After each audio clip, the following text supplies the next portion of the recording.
भानगढ़ का रास्ता और वो आखिरी बस। ये बात करीब 10 साल पुरानी है। जयपुर से अलवर की तरफ जाने वाले हाईवे से हटकर एक छोटा सा रास्ता एक ऐसे गांव की तरफ जाता था जिसे नक्शे से भी मिटा दिया गया था। कुलधरा की सरहद। गांव के बुजुर्ग कहते थे कि सूरज ढलने के बाद उस रास्ते पर कोई परिंदा भी पर नहीं मारता।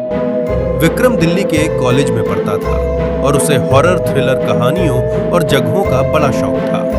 वो अपने कैमरे और बैग के साथ अकेले ही उस सुनसान इलाके की छानबीन करने निकल पड़ा।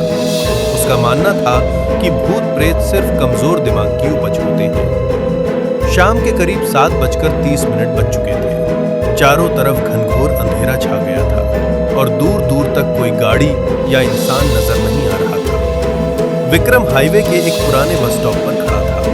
ठंड बढ़ रही थी और हवाएं सूखी पत्तियों को उड़ाते हुए एक अजीब सी सरसराहट पैदा कर रही थी। तभी अंधेरे को चीरती हुई एक पुरानी जर्जर बस वहां आकर रुकी। बस की हेडलाइट्स बहुत मध्यम थी और इंजन से ऐसी आवाज आ रही थी मानो कोई दम तोड़ रहा हो।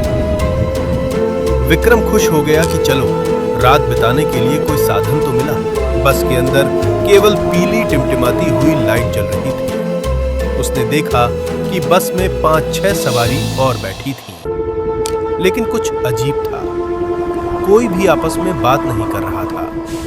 सब बिल्कुल सीधे बैठे थे, जैसे कोई पुतले।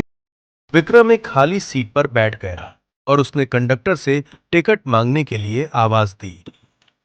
भाई साहब, अगले कस्बे का एक टिकट दे दो। कंडक्टर ने कोई जवाब नहीं दिया। उसने धीरे से अपना हाथ पीछे बढ़ाया और विक्रम को एक पुराना फटा हुआ टिकट थमा दिया। कंडक्टर का हाथ बर्फ की तरह ठंडा था और उसकी चमड़ी सूखी और काली पड़ी हुई थी। विक्रम के गले में एक थूक का घूंट अटक गया। जैसे जैसे बस आगे बढ़ रही थी, खिड़की से बाहर का नजारा और भयानक होता जा रहा था। बाहर सिर्फ बबूल के कांटेदार पेड़ और पुरानी टूटी हुई कब्रें दिखाई दे रही थी। विक्रम ने अपना डर मिटाने के लिए सामने लगे ड्राइवर के कैबिन के कांच आईने में देखा। आईने में जो दिखा उसे देखकर उसके फेफड़ों की हवा मानो गायब हो गई। आईने में ड्राइवर की सीट पर कोई नहीं। स्टीयरिंग व्हील अपने आप घूम रहा था। उसने घबराकर अपनी बगल वाली सीट पर बैठे आदमी की तरफ देखा जो शॉल ओढ़े हुए था। सुनिए भाई साहब, ये बस कौन चला रहा है? विक्रम की आवाज कांप रही थी। उस आदमी ने धीरे धीरे अपनी शॉल हटाई। जैसे ही उसका चेहरा रोशनी में आया, विक्रम की चीख गले में ही दबे। उस आदमी का आधा चेहरा गायब था, वहां सड़ चुका था और उसकी आंखों की जगह सिर्फ 2 खाली काले गड्ढे थे। उसने अपनी डरावनी हंसी हंसते हुए कहा, हम सब चला रहे हैं। विक्रम ने झटके से पीछे देखा।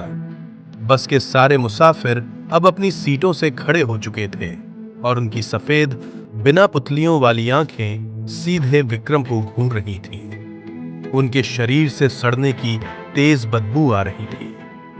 बस की रफ्तार अचानक बहुत तेज हो गई। विक्रम समझ गया कि अगर वह इस बस से नहीं उतरा तो कभी वापस नहीं जा पाएगा। उसने पूरी ताकत से बस के आपातकालीन दरवाजे पर लात मारी। दरवाजा एक झटके से खुला और विक्रम ने बिना सोचे समझे चलती बस से नीचे छलांग लगा दी। वह सड़क के किनारे कटीली झाड़ियों में जा गिरा। उसका कैमरा टूट गया और हाथ पैर छिल गए। जब उसने उठकर सड़क की तरफ देखा तो वहां कोई बस नहीं थी। सिर्फ दूर तक फैली हुई सन्नाटे से भरी काली सड़क थी। सुबह जब कुछ चरवाहे उस रास्ते से गुजरे तो उन्होंने विक्रम को सड़क के किनारे बेहोश पाया। उसके बाल डर के मारे आधे सफेद हो चुके थे।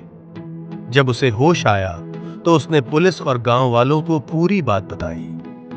एक बुजुर्ग चरवाहे ने अपनी लाठी टेकते हुए गहरी सांस ली और कहा, बेटा, तुम खुशनसीब हो जो बच गए। आज से ठीक 15 साल पहले इसी तारीख को बारात से भरी एक बस उसी खाई में गिर गई थी। उसमें बैठे सभी लोग मारे गए थे। वो बस आज भी रात को अपने आखिरी मुसाफिर की तलाश में निकलती है।